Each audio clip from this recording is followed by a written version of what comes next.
हमारा जीवन पता नहीं किस मोड़ में मुड़ जाता है। इस जीवन को समझने के लिए, अपने आप को समझने के लिए यहाँ पर सत्संग का मेला लगा हुआ है, संत गुरुजनों का पदार्पण हुआ है और उस महापुरुष की वाणी यहाँ पर आप लोगों के तक पहुंचाने का प्रयास संत गुरुजनों के माध्यम से किया जाएगा। जिस महापुरुष की बात, वो चाहे नेता हो, वो चाहे कोई कथाकार हो, चाहे कोई भी सत्संग हो, चाहे कोई भी चरवाहे तक, यहाँ तक कि छोटे से लेकर के बड़े तक, बिना उनकी वाणी को सुने और बिना उनकी वाणी को बोले बात पूरी नहीं होती। वो आज सदगुरु कबीर साहब की बात यहाँ से संत गुरुजनों के द्वारा आप सब लोगों को जीवन में कृतार्थ करने का एक सौभाग्य प्राप्त होगा। इसलिए अपने जीवन को संभालना, अपने जीवन को समझना, अपने आप से मुलाकात करना, यह सबसे बड़ी प्राथमिकता होती है जीवन की। इसे हमें समझना चाहिए। जिससे हम दूर हैं, जिससे हम भटके हुए हैं। हर व्यक्ति को क्या चाहिए? हर व्यक्ति अपने आप को सुख से जोड़ना चाहता है। हर व्यक्ति अपने आप को शांति से जोड़ना चाहता है। सुख शांति किसको नहीं चाहिए? और सुख शांति हर व्यक्ति को चाहिए तब तो काम करने की जरूरत पड़ेगी। रिजल्ट अगर जो हमें बाद में चाहिए तो उससे पहले हमें काम करना पड़ेगा। सक्सेस चाहिए, हर व्यक्ति को उन्नति चाहिए तो उन्नति के लिए पहले काम करना पड़ेगा। इसलिए सदगुरु कबीर साहब कहते हैं कि कर्म ही पूजा है, कर्म ही पूजा है। Work is worship. अगर जो हम काम नहीं करेंगे तो हमें उसकी सफलता नहीं मिल सकती, हमें उसका रिजल्ट नहीं मिलेगा। इसलिए रिजल्ट की जरूरत है अगर जो, तो हमें काम करने की जरूरत पड़ेगी। अब हम काम किस क्षेत्र में कर रहे हैं? आप कहीं पर भी काम कर रहे हैं, कहीं पर भी सेवा दे रहे हैं, उस काम को सेवा समझ करके अगर हम काम करें तो हमारा जीवन सुखमय हो सकता है। लेकिन अगर जो हम काम को काम समझते हैं, काम को मजबूरी समझते हैं, काम को हम तनख्वाह के रूप में समझते हैं, काम को हम व्यापार के रूप में समझते हैं, तो वहां पर जो सक्सेस होगा, जो वहां पर जो हमें सफलता मिलेगी, सफलता तो जरूर मिलेगी काम से, लेकिन जो आंतरिक सुख मिलेगा, आंतरिक जो संतुष्टि मिलेगी, वह न मिलेगी। इसलिए आंतरिक सुख और आंतरिक संतुष्टि के लिए जहां पर हम काम कर रहे हैं उसको हम सेवा समझें। व्यापार हो, घर हो, किसी पद प्रतिष्ठा में आप कहीं पर भी हो, वहां पर आप अपने आप को पूर्ण रूप से समर्पित कीजिए। और जब हम अपने आप को पूर्ण समर्पित करेंगे, और जहां पर समर्पण होगा वहां पर श्रद्धा होगी, जहां पर श्रद्धा होगी वहां पर भक्ति होगी, और जहां पर भक्ति होगी वहीं सेवा होगी। और उसी से हमें जो सुख मिलेगा, जो हमें शांति मिलेगी, उसका कुछ आनंद ही कुछ अलग होगा। जीवन की सारी उलझनें वहां पर समाप्त होंगी, जीवन की सारी समस्याएं समाप्त होंगी, सब कुछ मिलेगा, सारी चीजें मिलेंगी, लेकिन जो शांति का जो रास्ता, जो सुख का जो रास्ता मिलेगा, वो सिर्फ सेवा और समर्पण से ही मिल सकेगा। आप कहाँ काम कर रहे हैं? आप कहाँ पर सेवा दे रहे हैं? उसकी जरूरत है, लेकिन उसके साथ साथ में अपने आप को समर्पण की जरूरत है। इसलिए आप अपने परिवार के प्रति समर्पण करें, अपने आप को पूरा का पूरा समर्पण करें। आप किस स्टेज पे हैं? आप पिता के स्टेज पे हैं, आप पुत्र के जगह पे हैं, आप पत्नी के जगह पे हैं, आप बच्चे की जगह पे हैं। वहां पर अपने आप को पूरा का पूरा रखिए, पूरा का पूरा समर्पण कीजिए अपने आप को। आप माँ हैं तो माँ पूरा मातृत्व तो अपने परिवार के प्रति दीजिए। जितना समय दें उतना पूरा का पूरा समय देंगे। एक छोटी सी बात, अगर जो माँ बहन कोई भी व्यक्ति अगर रोटी बनाती है, भात बनाती है, अगर जो भात में अगर पूरा मन न दें तो भात जल सकता है, भात गल सकता है, रोटी जल सकती है, क्योंकि हमारा मन वहां पर समर्पण नहीं है। भोजन के प्रति मन का समर्पण होना बहुत जरूरी है। इसलिए छोटे छोटे कामों में अपने मन को समर्पण करने की जरूरत है। इसलिए हमारा जीवन कथनी करनी की एकता मांगता है। गुरु और कबीर इसी चीज की पूरा का पूरा जीवन हम आप सब लोगों को देते रहे। जितना हम लोगों को कहने का प्रयास करते, उससे ज्यादा हम अगर अपने आप में करने का प्रयास करें तो शायद मैं समझता हूं कि दूसरों को बताने की जरूरत न पड़े। एक संत बैठता है कुटी में, वह किसी को प्रवचन दे या ना दे, वह किसी को अच्छी बात बताए या ना बताए, किसी से मुलाकात करे या ना करे, लेकिन संत अपनी संत दशा में, संत अपनी संत दशा में कुटी में अगर भजन ही करता है, अपने जीवन को सर्वांगीण विकास करता है, मन के साथ त्याग और तपस्या से पूरा का पूरा जीवन उसका ओतप्रोत है, तो मैं समझता हूं उस कुटी से, उस संत आश्रम से इतनी खुशबू फैलेगी उसकी यश और कीर्ति से, उसकी त्याग और तपस्या के बल से जो यश कीर्ति फैलेगी, वह खुशबू पूरे एरिया को महकाएगी। उसके चरित्र की पूजा होती है। व्यक्ति के चित्र की पूजा बाद में होती है, चरित्र पहले। और जब चरित्र सुंदर होता है तो उसके चित्र पे माला चढ़ने की कोई देर नहीं लगाता। इसलिए अपने आप को सुधारने की जरूरत है, अपने आप को संत गुरुजनों के चरणों में डालने की जरूरत है। और जब तक कि हमारा मन संत गुरुजनों के चरणों में नहीं लगेगा, तब तक हम समझते हैं कि वो चीज नहीं मिल सकती जिस चीज की तलाश है, जिस चीज के लिए हम यहाँ पर आए हैं और बैठे हैं, और बैठ करके अपने समय को हम यहाँ दे रहे हैं। समय को हम अपने शरीर को हम यहाँ पर रखे हुए हैं, लेकिन मन, क्या हम अपने आप में देखें, क्या मन है यहाँ? क्या मन वहीं पर छोड़ के आए? तन हमारा यहाँ है। अगर तन मन एक न हुआ तो मैं समझता हूं कि वो चीज नहीं हासिल कर सकेंगे जिस चीज को हासिल करने के लिए हम सब लोग एकत्रित हुए हैं यहाँ पर। संत गुरुजनों को बुलाते हैं, उनकी वाणियों को सुन करके इस कान से उस कान को निकाल देते हैं, क्योंकि हमारा जीवन कथनी करनी है कि एकता मांगता है। इसलिए जीवन को संभालना है, जीवन को संभालना है और समझना है।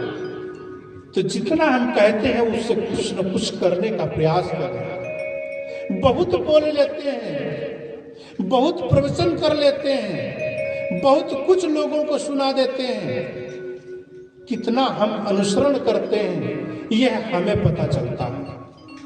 हमारा जीवन है, किसी दूसरे को बाद में पता चलेगा। एक छोटी सी किसी से किसी को अगर लड़ाई करना है, कल सुबह किसी से गलत शब्द बोलना है, आपको रात भर अपने आप से लड़ना पड़ेगा। कल किसी को अगर गाली देना है, अपने आप से पहले गाली देना पड़ेगा अपने आप को। अपने मन में उसके बाद में दूसरे को हम करेंगे। इसलिए सब कुछ अपने अंदर देखने का प्रयास करें।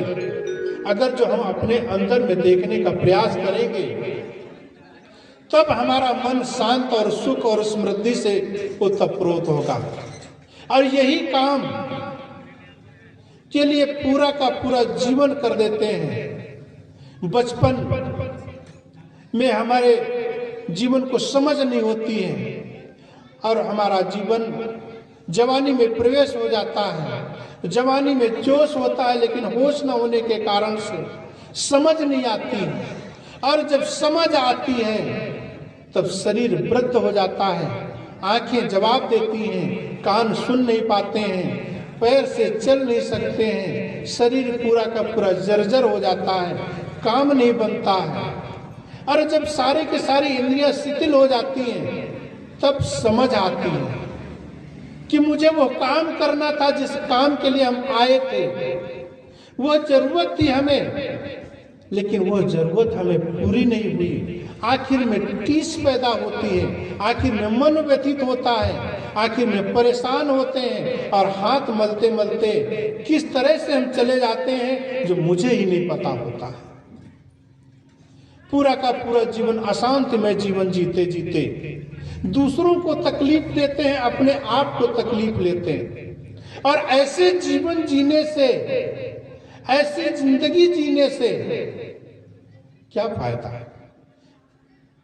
हर मनुष्य दूसरों को समझाता है कि मनुष्य के तरह से जीवन जीने का तरीका सीख लो, लेकिन कोई कुत्ते को नहीं बताता कि तुम कुत्ते की तरह जीवन जियो। कोई बैल को, किसी भी जानवर को नहीं बताना पड़ता है तुम जिस स्थिति में उस स्थिति में जीवन जीने का प्रयास करो। लेकिन यह मनुष्य को एक सत्संग स्थल बना करके, कथा स्थल बना करके जीवन को उसी के जीवन को अनुरूप जीने के लिए बताने की कला सिखाना पड़ता है। लेकिन किसी जानवर को नहीं बताना पड़ता है कि तुम जानवर के जैसे जीना तुम्हें चाहिए। कहीं सत्संग की जरूरत नहीं पड़ती, क्योंकि वो अपने स्वभावगत, उनका जो धर्म है वो अपने अनुरूप चलते रहते हैं। लेकिन यह मनुष्य क्या, जो ये मन है, कहते हैं ई मन चंचल ई मन चोर, ई मन चंचल ई मन चोर ई मन शुद्ध ठगहार। इतना मन परेशान कर रहा है, चंचल है, चोर है, शुद्ध ठगहार है। ये ऐसे निकल जाता है जिससे पता नहीं चलता। हम यहाँ पर बैठे हैं, सुन रहे हैं, समझ रहे हैं, देख रहे हैं, सबके सामने है, लेकिन मन कब यहाँ से निकल जाता है हमें पता ही नहीं लगने देता। इसलिए इस मन के ऊपर काम करने की जरूरत है। संत गुरुजन इस मन की दशा को समझते हैं और मन की दशा को समझ करके हम लोगों को बताते हैं कि इस तरीके से मन पे काम करो। और जब जब हम मन पे काम करते हैं तब तब हमें वह चीज, वो सुख, वो शांति प्रदान होती है। जिस शांति, जिस सुख, जिस के लिए हम पूरा का पूरा जीवन भटकते रहते हैं। यही सदगुरु की वाणी है, यही सत्संग है, यही साहित्यों की तरह से हमें निकल करके आती है। लेकिन समझ कब आएगी? जब हम अपने मन की डोरी, जब हम अपने मन की डोरी संतों के चरणों में बांधेंगे तब। जब तक हम संतों के चरणों में, गुरुजनों के चरणों में अपने मन की डोरी नहीं बांधते, क्योंकि हमें फुर्सत नहीं है ये सब जानने की, समझने की। संत गुरुजन त्याग और तपस्या के बल पे जो अलग जगा रहे हैं, जो संतों के माध्यम से जो हमें सुधारने का प्रयास कर रहे हैं, वहां से अगर एक चिंगारी हमारे जीवन को मिल जाती है तो वह चिंगारी हमारे जीवन को बदल देती है। इसलिए हमें जरूरत है, हमारा जीवन दो भागों में परिवर्तन है, दो भागों में हम बांटते हैं, एक व्यवहार और एक अध्यात्म। जितना जीवन हम व्यवहार में व्यतीत करते हैं वो पूरा का पूरा सुधर जाए तो अध्यात्म के तरफ मुड़ने की बहुत ज्यादा कठिनाई नहीं पड़ती है, क्योंकि सुबह से शाम तक जो शुरुआत होती है और अंत तक हम व्यवहार में जीते हैं। सुबह सोते हैं, सोने के बाद में जितना भी काम करते हैं सब व्यवहार में आता है, और जब हमारा व्यवहार सुधरता है तो हमारा अध्यात्म बहुत जल्दी सुधर जाता है। इसलिए व्यवहार और अध्यात्म हमारे जीवन की रीढ़ है, और वही हमारी अगर सुधर जाती है तो हम वह चीज पा सकते हैं जिस चीज की तलाश हमें है। इसलिए हमारे जीवन को कोई दूसरा नहीं बनाएगा, दूसरा केवल सिर्फ बता सकता है, दूसरा सिर्फ केवल समझा सकता है, दूसरा सिर्फ रास्ता बता सकता है। हमें उस रास्ते पर चलने का प्रयास हम खुद करना पड़ेगा। इसलिए संत गुरुजन केवल सिर्फ रास्ता बताते हैं, रास्ता साफ करते हैं, रास्ता साफ करके बता करके हमें चलने का उद्बोधन देते हैं। इसलिए हमें वहां पर चलने की जरूरत है। इसलिए अगर जो हमें अपने जीवन में सक्सेस पाना है, जीवन में सफलता पाना है, जीवन में हमें उन्नति पाना है, जहां पर हम बैठे, जिस लोगों के साथ में, जिन लोगों के बीच में, वहां पर समर्पण और सुंदर व्यवहार उन लोगों के बीच में अगर जो हम करते हैं तो वह चीज हमें जो मिलेगी, वहां से हमें सुख मिलेगा, समृद्धि मिलेगी, और परिवार हमारा सुख और शांति से व्यतीत होगा। परिवार के जितने भी वहां पर सदस्य होंगे उनको भी हमारे से द्वारा सुख मिलेगा, उनके द्वारा हमें सुख मिलेगा, और तब वह परिवार हमारा स्वर्ग के समान होगा, जिसकी हम कल्पना ऊपर किया करते हैं। ऊपर में करना एक कल्पना, लेकिन यहीं पर ला लेना एक सफलता है।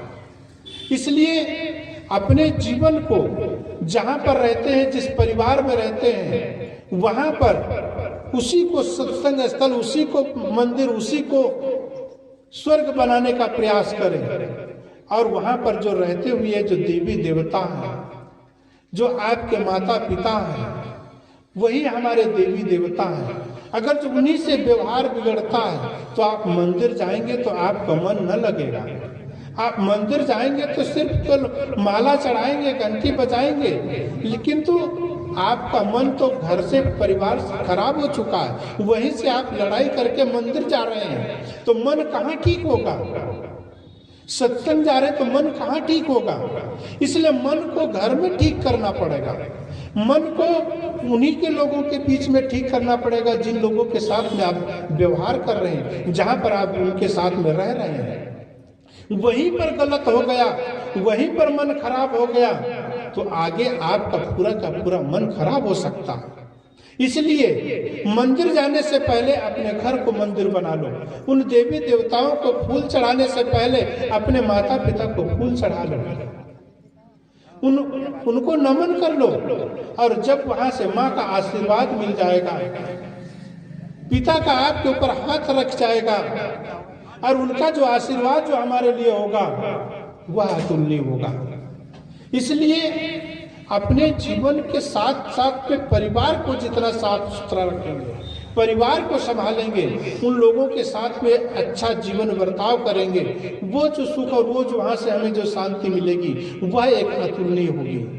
इसलिए हमारा पूरा जीवन जो व्यवहार का हिस्सा है, जो उसको हम 80% से ज्यादा अगर जो हम सुधार लेते हैं तो हमारा मन पूजा घर में अगर जो बैठते हैं, मंदिर में जो बैठते हैं, वहां पर मन हम भगवान से अगर जो यादाश्त करते हैं वहां पर मन हमारा लगेगा। मंदिर में बैठ करके पूजा में मन लगेगा, साहेब का ध्यान करते वहां पर लगेगा, सत्संग में बैठते हैं वहां पर सत्संग में सुनने का मन लगेगा। अगर जो हमारा मन यहाँ पर घर में खराब हो जाएगा तो वहां मन न लगेगा। इसलिए अपने आप को